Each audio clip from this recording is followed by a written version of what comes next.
예, 소개받은 김성수입니다. 네, 그 앞에서 좀 설명드리겠습니다. 2015년도에 이제 694명이 청소년 자살을 했는데 세월호 사건의 이제 2배죠. 그러니까 매년 우리 아이들은 입시 때문에 세월호를 2번 겪고 있다. 뿐만 아니라 그 학교에서 너무 성적으로 차별받는 일이 너무 일상화됐다. 그래서 잘하는 애들에게는 뭐 기숙 뭘 주고 못한 아이들은 주변에 오지도 못하게 하는. 그래서 저도 이제 중고등학교 있으면서 학교 혁신에 대해서 많이 고민하고 여러 가지를 해봤지만 이 입시 문제를 풀지 않고서는 더 이상 뻗어나가기 어렵다는 판단이 들었고요.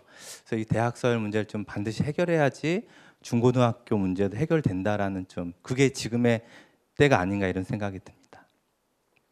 부모님들도 마찬가지로 힘듭니다. 부모님들도 이제 뭐 보시면은 경기도의 가구의 한 80%는 사교육에 참여하고 있고, 그다음 두 아이만 이제 아이를 키우더라도 100만 원이 드는 거는 뭐 기정사실화된 그런 것들이 이제 계속 발표되고 있고요.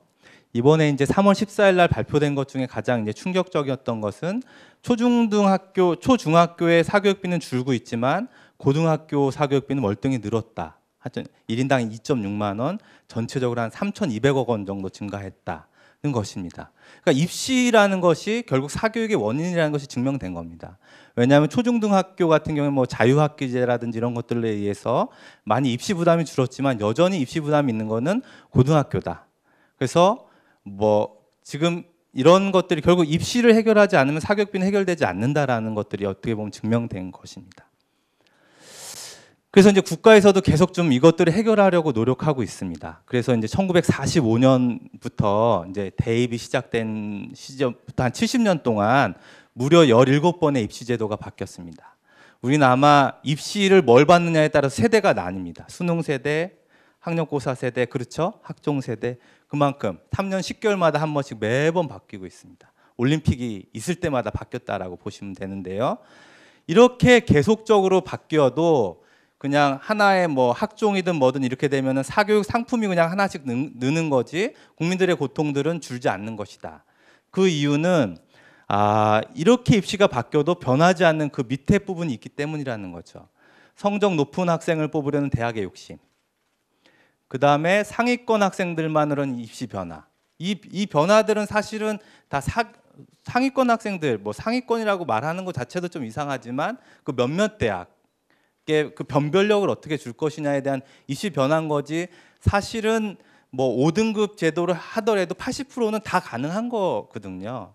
그렇죠? 근데 그 문제들을 온 국민이 다 이게 문제가 있다라고 생각하고 있는 것이지요. 그러니까 이 밑에 부분 성적 높은 아이들을 뽑으려는 대학의 욕심과 그 상위 소수만을 위한 입시제도 변화를 바꾸지 않고서는 또 바꾸어도 계속적으로 국민의 고통은 증가할 것이다라고 이제 생각이 듭니다. 예, 이게 한 장에 다 보여주고 있는 것 같습니다. 뭐 이게 수능이든 내신이든 논술이든 인성이든 뭐든 서성한 이 탑이 다 똑같기 때문에 가장 높이 올라가려는 어떤 1등급의 경쟁들. 그러니까 경쟁은 늘 양극화를 가져오고 그 양극화로 인하여서 못하는 애들은 계속적으로 그냥 밑을 깔아줘야 되는 어떤 이 구조를 바꾸지 않는 이상은 안 된다는 거죠. 그런데 우리 아이들은 이렇게 세계에서 어느 나라보다도 열심히 공부해서 대학을 가지만 대학 교육은 형편이 없다. 이것은 증명되고 있습니다. 많은 부분에서. 뭐 아까도 영상에도 나왔고요. 그리고 학생들이 대학 교육에 대한 만족도가 굉장히 낮습니다. 실질적으로. 우리나라에서는 이걸 조사를 잘 안 해요. 연구에서. 뭐 교육개발원에서 가끔가다 한 번씩 하지. 그렇지만 굉장히 낮고 그다음에 우리나라 학생들이 대학 교수들이 굉장히 친절하고 나랑 영구적으로 많이 얘기를 나눈다라고 응답하는 율이 굉장히 5분의 1 정도밖에 되지 않아요. 외국 대학에서는 뭐 교수와의 일대일 관계 안에서 많이 배운다 뭐 이런 것들이 많지만 우리나라 교육은 되게 그렇지 않습니다. 생각을 한번 해보십시오. 우리나라 대학에서 내가 좀 어떤 그 뭐 스카이 뭐 이런 거 말고 정말 우리 아이가 좋은 교육을 받을 수 있겠다라고 떠오르는 대학이 있습니까? 그런 거죠. 네. 그런데 우리나라 교육이 이렇게 되는 거는 결국은 뽑기 경쟁을 하기 때문인 겁니다. 그러니까 뽑기 경쟁을 해결하지 않고서는 가르치는 경쟁으로 가지 않는다. 그래서 뽑는 경쟁에서 가르치는 경쟁으로 가야 된다. 뽑는 경쟁을 없애야지 되는 어떤 제도가 필요하다는 것입니다. 그래서 이제 대학 입학 보장제를 말씀을 드렸고요. 대학 입학 보장제는 뭐 어떤 국민이든 받아들이기 굉장히 간단합니다. 일정한 능력이 되면 대학에 입학 자격을 부여하고 대학 교육을 받게 해주자는 것입니다. 네. 근데 그 일정한 자격이라는 것을 수시 전형에서 70%를 부여하고 정시에서 30%를 부여하자는 것입니다. 여기서 70, 30으로 나눈 이유는 대학 교육의 어떠한 아이들의 성적과 가장 상관관계가 높은 것은 학교 내신 성적인 겁니다. 그러니까 학교 내신에서 성실하게 공부한 아이들이 대학에서 공부를 하는 것들이 되게 높더라. 이거는 뭐 많은 연구에서 벌써 밝혀졌고요. 그래서 70%는 내신에서 뽑자. 그다음에 30%는 다시 한번 기회를 주는 의미에서 정시에서 뽑자는 것입니다. 수능에서 일정 등급이 됐을 때요. 그래서 대학 입학 보장제는 17번째 변화에서 다시 한번 18번째 변화가 아니라 어떤 입시 제도의 패러다임을 바꾸자는 것입니다. 패러다임을 바꾸자는, 이게 대학 입학 보장제의 핵심이고요. 지금은 사실은 입시 제도가 경쟁과 선발의 입시 제도잖아요. 그렇기 때문에 초중등 교육은 선다형 5개 중에 하나를 공부하는 것이 이제 공부인 거고, 아이들이 공부하라고 그러면 문제집 풀고 책 보면 혼나는 그런 거죠. 그다음에 줄 세우기 위한 상대평가가 있고, 이런 것 때문에 수업은 계속 문제풀이 수업이 진행이 되는 거고, 대학은 아까도 말씀드렸지만 입시 성적으로 줄 세워져 있고, 이 변화는 전혀 요동치지 않기 때문에 교육을 잘 시켜야 된다는 노력을 대학이 안 한다는 것입니다. 그렇기 때문에 요 부분, 입시에 대한 부분들을 자격 충족이 되면 입학 보장하는 제도로 바꾸면서 더 이상 줄 세울 필요가 없게 초중등 교육에는 그런 영향을 미쳐서 이제 논서술을 위한 평가, 그 다음에 평가 자체가 줄 세우기를 위한 것이 아니라 어떤 성장과 발달의 하나의 도구가 될 수 있는 평가, 이런 것들로 바꾸자는 것입니다. 그 다음에 이런 평가가 가능하면 수업 자체도 아이들이 자기 생각을 키울 수 있는 교육을 위한 프로젝트 수업이나 토론 수업이 가능할 수 있다는 것입니다. 대학은 더 이상 선발 경쟁을 하지 않는다면은 교육 효과를 위해서 경쟁하고, 그것은 아마 협력적으로 될 것이다라는 것입니다.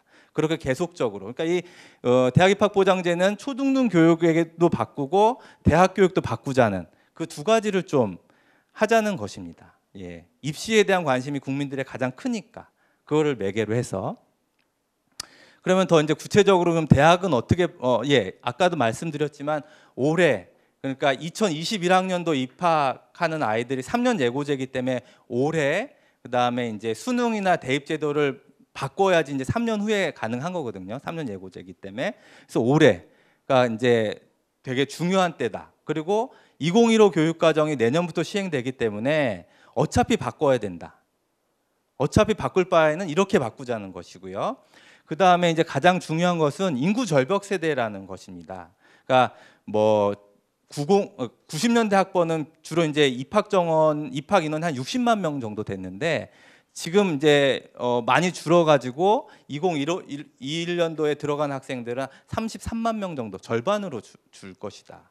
이것들은 많이 얘기들 하죠. 네, 하고 그 다음에 지금은 그래서 이제 입학 정원보다도 훨씬 입학 인원이 줄어든. 그러니까 더 이상 경쟁시킬 필요가 없는 거예요, 사실은.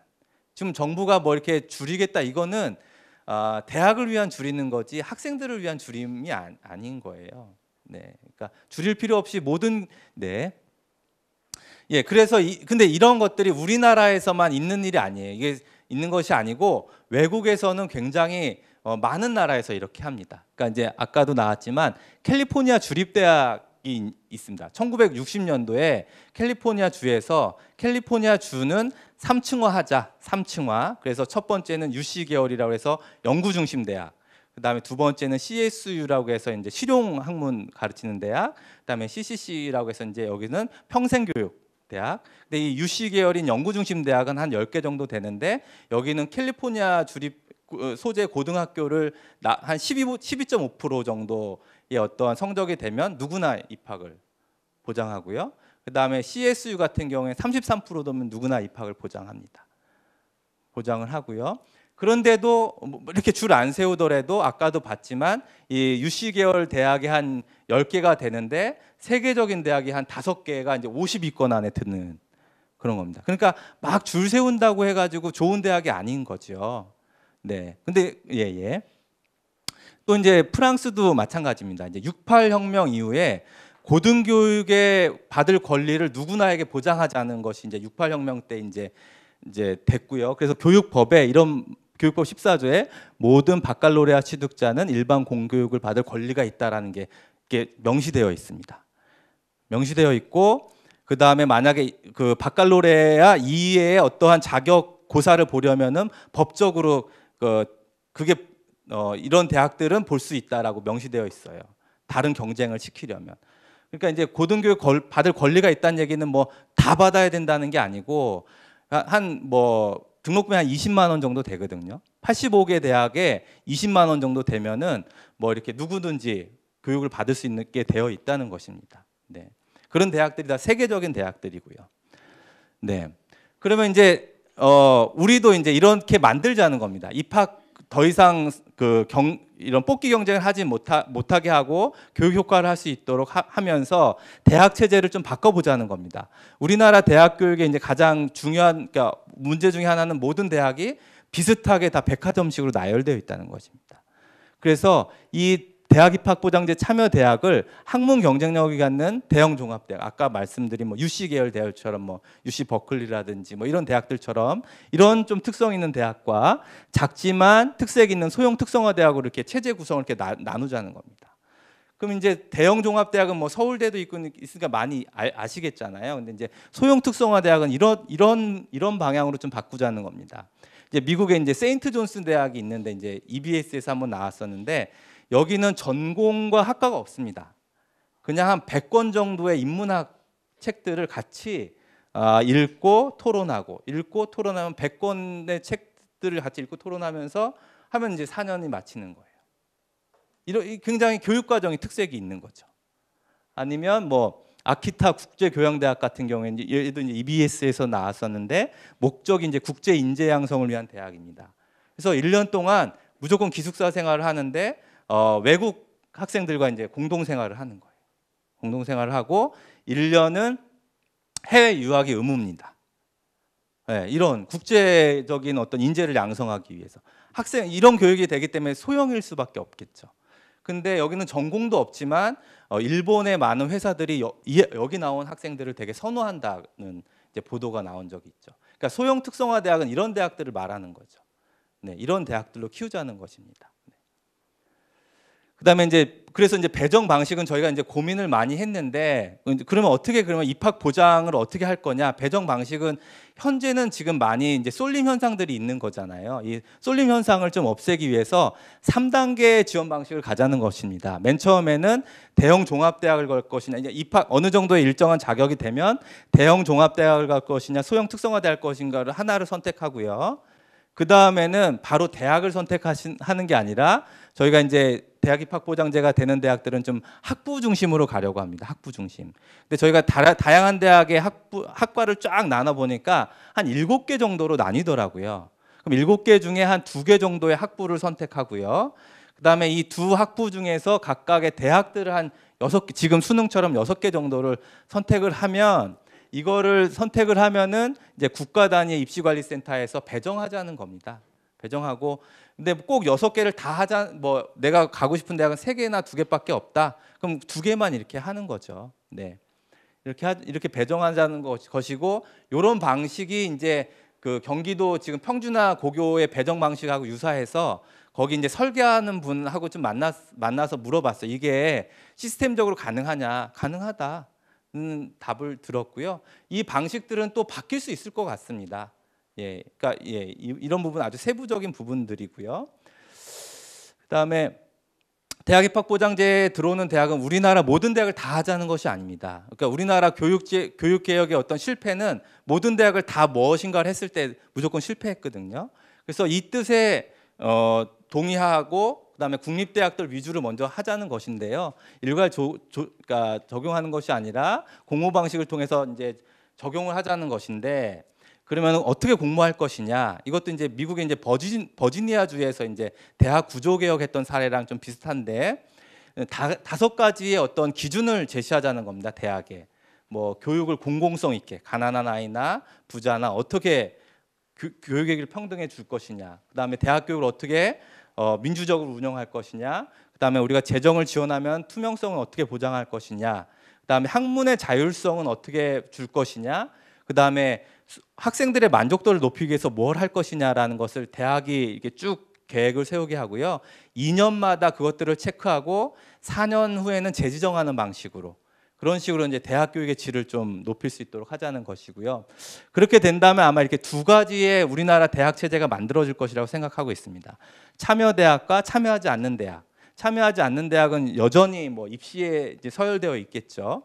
그렇지만 참여한 대학은 대학 종합대학과 아까 본 뭐 세인트 존스 대학 같은 소형 특성화 대학이 이렇게 존재하는 것이고 이 두 가지 중에 도대체 어떤 대학이 국민들에게 선택받을 수 있을지 그것들은 지금은 모든 국민들이 대학의 선택을 받기 위해서 노력하는데 그것이 아니라 이 두 가지 체제 중에서 어떤 대학들이 더 아시겠죠? 네.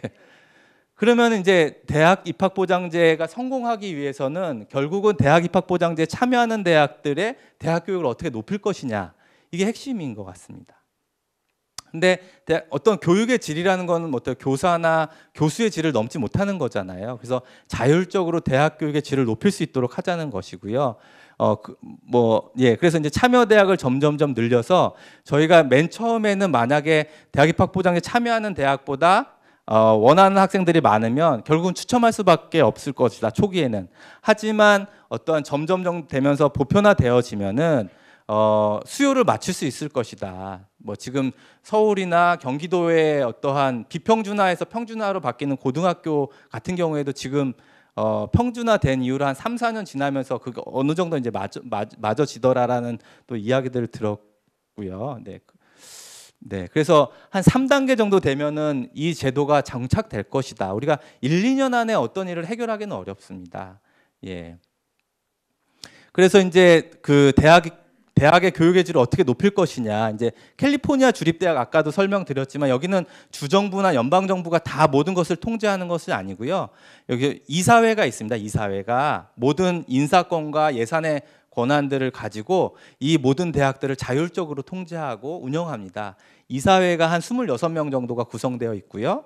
여기에는 뭐 학생도 들어있고 주지사가 이게 좀 이렇게 인원도 있고 대학 교수도 있고 이런 사람들이 같이 하고 여기서 이제 캠퍼스 총장이 있고 그 캠퍼스의 어떠한 또 다른 또 이제 거버넌스들을 이제 이렇게 만들어 나가는 거죠. 자율적으로. 그래서 대학 입학 보장제가 참여하는 대학도 이것과 비슷하게 일단은 국가고등교육위원회가 있어야 된다. 지금은 너무 정부 교육부가 이렇게 통제하는 방식으로 해서는 안 된다. 그래서 국가고등교육위원회가 있고요.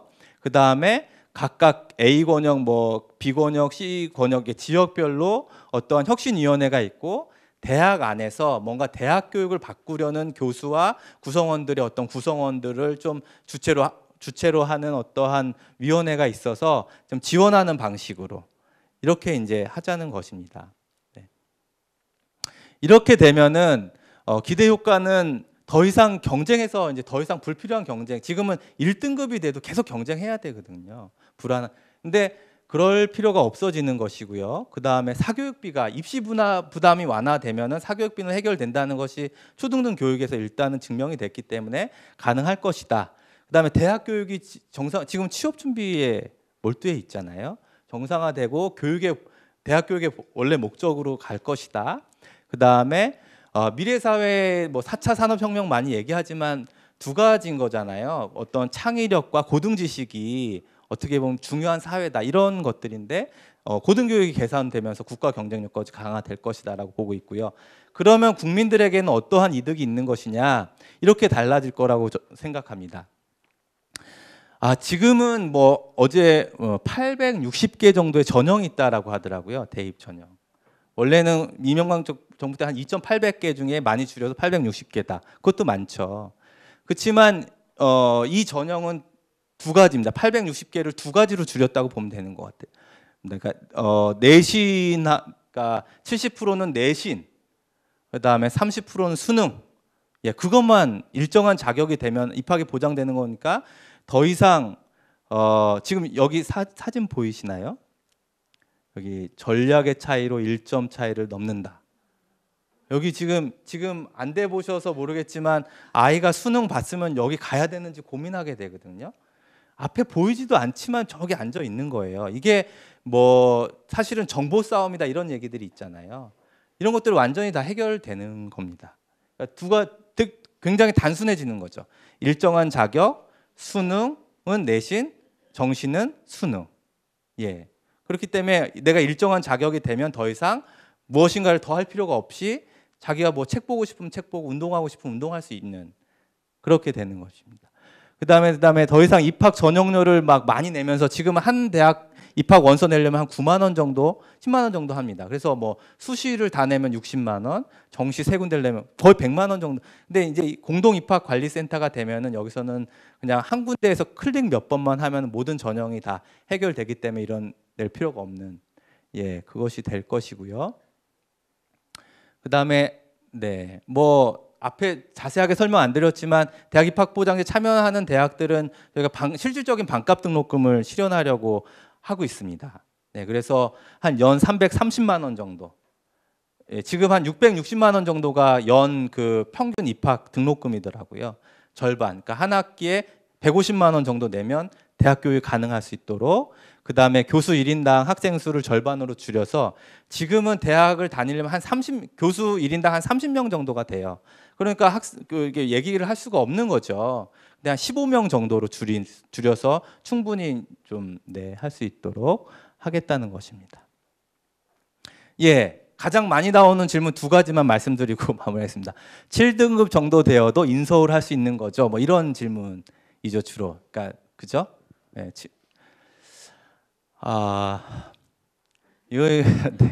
이건 아닙니다.